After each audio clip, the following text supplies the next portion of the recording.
नमस्कार मित्रांनो, प्रेमाची गोष्ट ह्या मालिकेच्या आजच्या भागामध्ये आपण बघणार आहोत. कार्तिक बॅग भरत असतो आणि मनातच म्हणत असतो की आता इथून थोडे दिवस बघ निघून गेलेलंच बरं. घरी सांगेल की मी अलिबागला जातो आणि स्वातीला घेऊन मी गावी निघून जाईल. दुसरीकडे सागर लाईट्स बंद करतो घरात आणि टॉर्च लावून कार्तिकच्या रूम मध्ये येतो. कार्तिकला म्हणतो की कसली तयारी सुरू आहे, कुठे जात आहे काय. कार्तिक सागरला म्हणतो की सागर तू आहेस वय, मी तर घाबरलोच होतो आणि म्हणतो की मी अलिबागला चाललो आहे. खूप दिवस झाले अलिबागला गेलोच नाही, सगळं काम पेंडिंग आहे. आता म्हणतो की 1-1.5 महिना तिकडे जाईन आणि काम संपलं की मग मी इकडे येईल. सागर म्हणतो की आपलंच काम आहे. त्यावर कार्तिक म्हणतो की हो ना.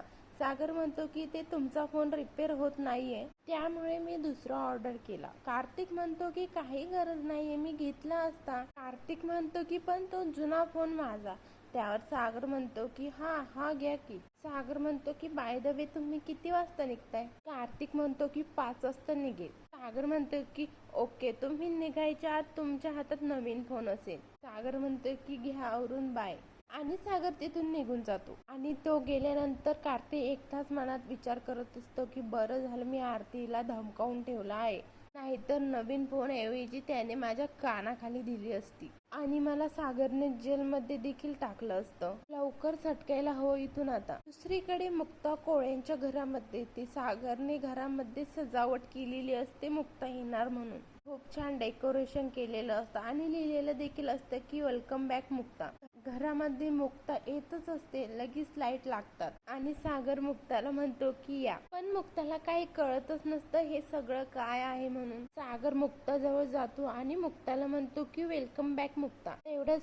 तेवढ्याच स्वाती आणि इंद्रा येते. त्यांच्या मागून कार्तिक देखील येतो. मुक्ताला बघून इंद्रा म्हणते की अरे सागर, ही कशी काय इकडे आणि हे घर सगळं कशासाठी सजवला. सागर म्हणतो की कळेल सगळ्यांना. स्वाती म्हणते की माझ्या नवऱ्यावर घाणेरडे आरोप घेणारी बाया जर या घरामध्ये राहणार असेल ना, मी इथे राहणार नाही. मुक्ता लगेच म्हणते की स्वाती दीदी 1 मिनिट, मला सागरने इथे बोलावले होते म्हणून मी आले होते आणि तुम्हाला कुठेही जाण्याची गरज नाहीये, कारण मी इथे नाही थांबते, मी घरी जात आहे. मुळात माझ्यामुळे ह्या घरामध्ये भांडण हवी असं नाही वाटते मला. आणि मुक्ता तिथून निघायला लागते. त्यावर सागर मुक्ताला पुन्हा अडवतो आणि म्हणतो की थांबा आणि मुक्ताला म्हणतो की तुम्ही कुठेही जाणार नाही आहात. स्वाती लगेच कार्तिकला म्हणते की कार्तिक चल आपण जाऊयात.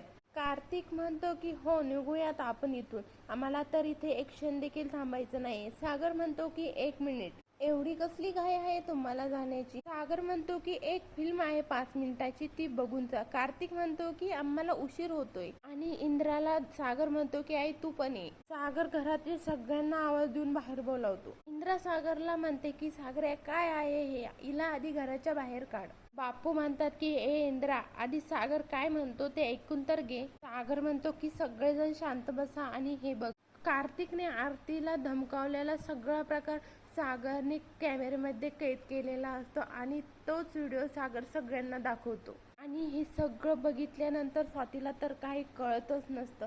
सगळ्यांना खूप मोठा धक्का बसलेला असतो. त्यानंतर सागर आरतीला देखील घरामध्ये बोलावतो आणि आरती घरामध्ये येते आणि मुक्ता जवळ उभे राहते आणि मुक्ता जवळ उभं राहून हात जोडते आणि म्हणते की Mukta ma'am, I am sorry, माझी चूक झाली. या माणसाने मला आणि माझ्या आईला जीवे मारण्याची धमकी दिली होती, त्यामुळे मी पोलिसांमध्ये खोटी साक्ष दिली. सागर कार्तिकला म्हणतो की आता बोल की कोण खोटं बोलत होतं, कोणी कोणावर आरोप लावला होता. सागर म्हणतो की आता कळलं का सगळ्यांना, मुक्ता खरं बोलत होती आणि कार्तिक खोटं. यानेच मुक्तावर हात टाकला. इंद्रामध्ये बोलायला लागते. लगेच सागर तिला थांबवतो आणि तिच्यावर रागावतो. कार्तिक लगेच तिथून पळायला लागतो. सागर त्याला पकडतो आणि त्याच्या कानाखाली जोरात वाजवतो आणि सागर त्याला म्हणत असतो की हे तू माझ्या बायकोला घाणेरड्या हाताने स्पर्श केला म्हणून आणखी एक कानाखाली वाजवतो आणि म्हणतो की तुम्ही माझ्या बहिणीचा विश्वासघात केला म्हणूनही. सागर परत एक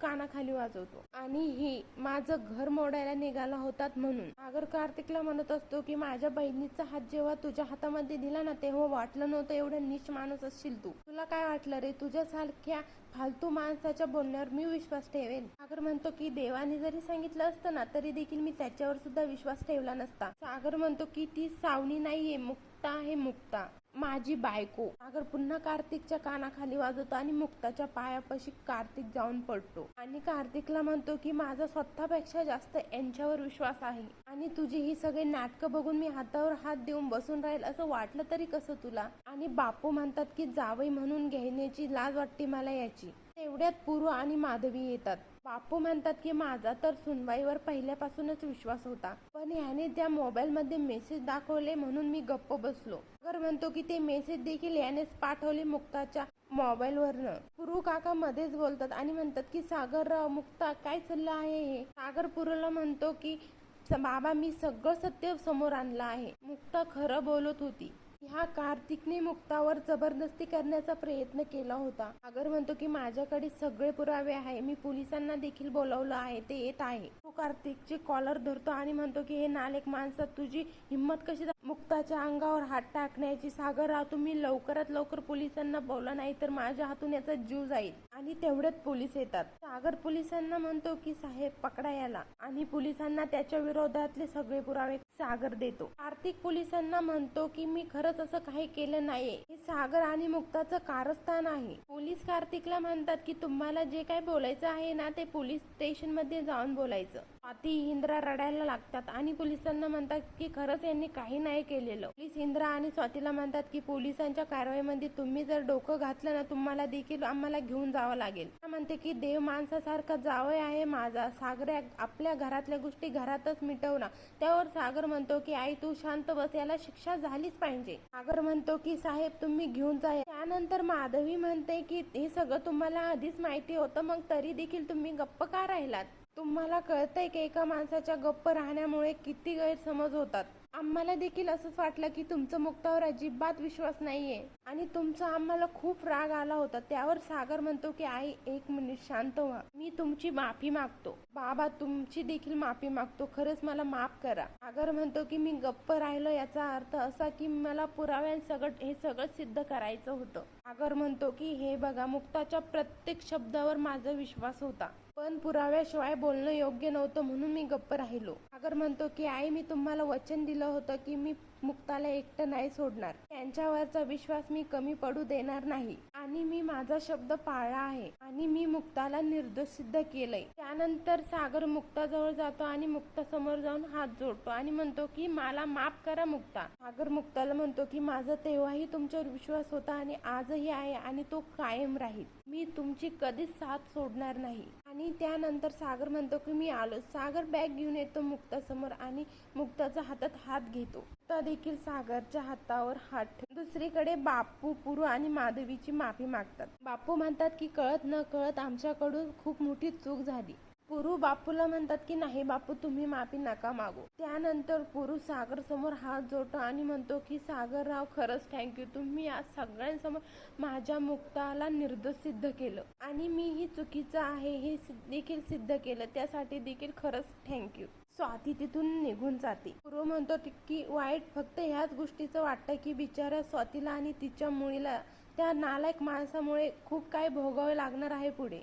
पुरू पुन्हा सागरला म्हणतो की सागरराव खरंच मनापासून धन्यवाद. त्यानंतर आरती मुक्ताची माफी मागते आणि म्हणते की माझ्यामुळे तुम्हाला एवढं सगळं सहन करावं लागलं, त्यासाठी खरंच मला माफ करा. मुक्ता आरतीला म्हणते की आरती तू काही वाटून घेऊ नको, हे बघ तुला त्या क्षणी तुझ्या आईची काळजी वाटली म्हणून तू हे सगळं केलं. आरती म्हणते की तसं नाही मॅम, तुमच्यासारखी हिंमत मी जर तेव्हा दाखवली असती ना तर त्याची हिंमतच नसती झाली मला ब्लॅकमेल करण्याची, पण त्यावेळेस मला खरंच काही सुचत नव्हतं काय करू ते. मुक्ता मॅम माझ्याकडून खरंच खूप मोठी चूक झाली. मुक्ता आरतीला म्हणते की तू इतक्या सगळ्यातून जात होती तरी देखील तू सागरला मदत केली, त्यासाठी मीच तुला थँक्यू म्हणायला हवं आणि तुझ्यामुळेच हे सगळं सत्य समोर आलं आहे.